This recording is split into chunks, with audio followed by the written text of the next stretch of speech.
अस्सलाम वालेकुम। आज की वीडियो अरबी की तमाम हरकत पर है कि कैसे और कौन कौन से हरकत फुसहा अरबी यानी कुरानी अरबी में इस्तेमाल होती हैं। अलबत्ता इनकी तफसील से अदायगी इनकी मुकर्रर करदा तख्ती में ही इंशाअल्लाह आएगी। इस हरकत का नाम है ज़बर। लफ्ज़ के ऊपर आती हैं। अरबी में इसको फ़तहा कहते हैं, उर्दू में ज़बर, और इसको मामूली सा लंबा किया जाता है, ज़्यादा नहीं। इस हरकत का नाम है ज़ेर। उर्दू में ज़ेर कहते हैं, अरबी में इसको कसरा कहते हैं, और ये लफ्ज़ के नीचे आती है। इसको भी बहुत मामूली सा लंबा किया जाता है। इस हरकत को उर्दू में पेश जबकि अरबी में ज़म्मा कहते हैं। ये ज़बर की तरह लफ्ज़ के ऊपर आती है और बिल्कुल मामूली सा लंबा किया जाता है। अब मामूली से क्या मुराद है? मामूली से मुराद एक अलिफ़ के बराबर। जितना सिर्फ़ एक अलिफ़ को लंबा किया जाता है इतना ही ज़बर, ज़ेर और पेश को लंबा किया जाना चाहिए। ये तो थी सादी हरकत, सादी। अब बारी है तनवीन की। तनवीन हर एक तरह की दो हरकतों के मजमूए का नाम है, जैसे दो ज़बर, दो ज़ेर, दो पेश। दो ज़बर का काम तकरीबन ज़बर वाला है, आती भी ज़बर की तरह लफ्ज़ के ऊपर है।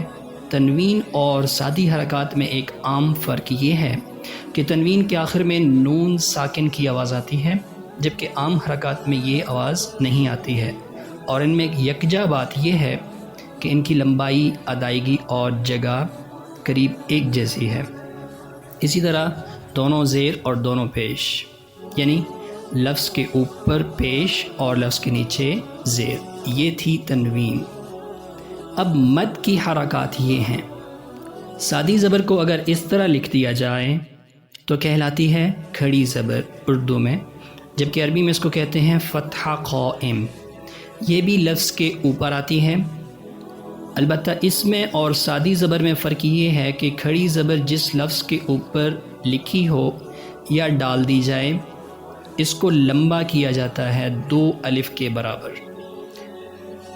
ज़बर को एक अलिफ़ के जितना लंबा किया जाता है, और बिल्कुल इतनी मिक़दार में खड़ी ज़ेर और खड़ी उल्टा पेश या खड़ी पेश को भी लंबा किया जाता है। इनकी जगह एक जैसी हैं, जैसे ज़बर और पेश लफ्ज़ के ऊपर आती हैं जबकि ज़ेर नीचे, बिल्कुल वैसे ही खड़ी ज़बर, ज़ेर और पेश भी आती हैं। खड़ी ज़बर को अरबी में फ़तहा क़ाइम, खड़ी ज़ेर को कसरा क़ाइम, जबकि खड़ी पेश को ज़म्मा क़ाइम कहा जाता है। उर्दू में खड़ी पेश को उल्टा पेश भी बोला जाता है। इस हरकत का नाम है शद, अरबी उर्दू दोनों में। इसका इस्तेमाल लफ्ज़ को सख्ती, ज़ोर से, इदगाम यानी मिलाने के लिए, गुन्ना यानी नाक से आवाज़ के लिए किया जाता है। ये लफ्ज़ के ऊपर आती है सिवाय अलिफ़ के। इस हरकत का नाम है मद, अरबी उर्दू दोनों में। इसका इस्तेमाल लफ्ज़ को खींचने और लंबा करने के लिए होता है।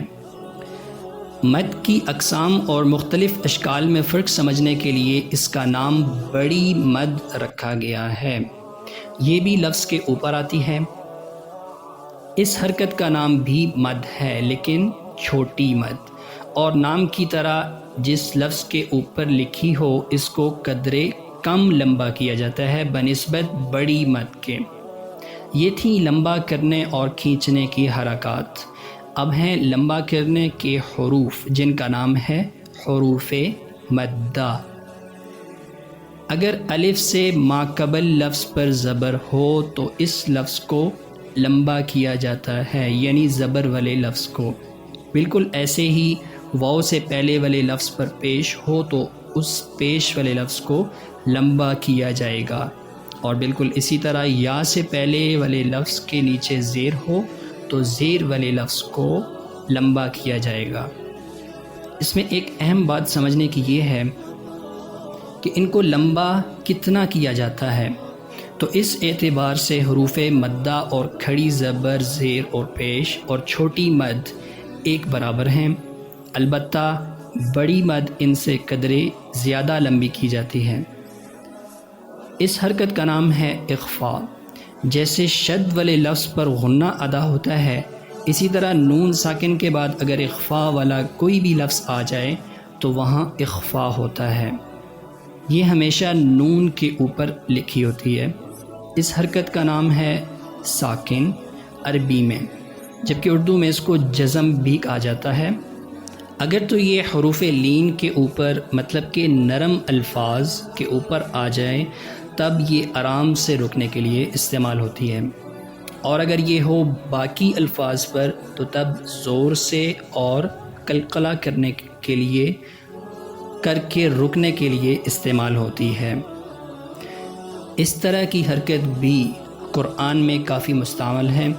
اگر یہ لفظ کے اوپر لکھی ہو تو اس کو مد کے جتنا لمبا کیا جاتا ہے۔ یہ دراصل چھوٹی مد اور کھڑی زبر کا مجموعہ ہے، اور دونوں کا ایک ساتھ آنا مطلب کہ لفظ کو زیادہ لمبا کرنا ہے۔ قرآن اور فصیح عربی کے لیے تقریباً یہی حرکات اور علامات ہیں۔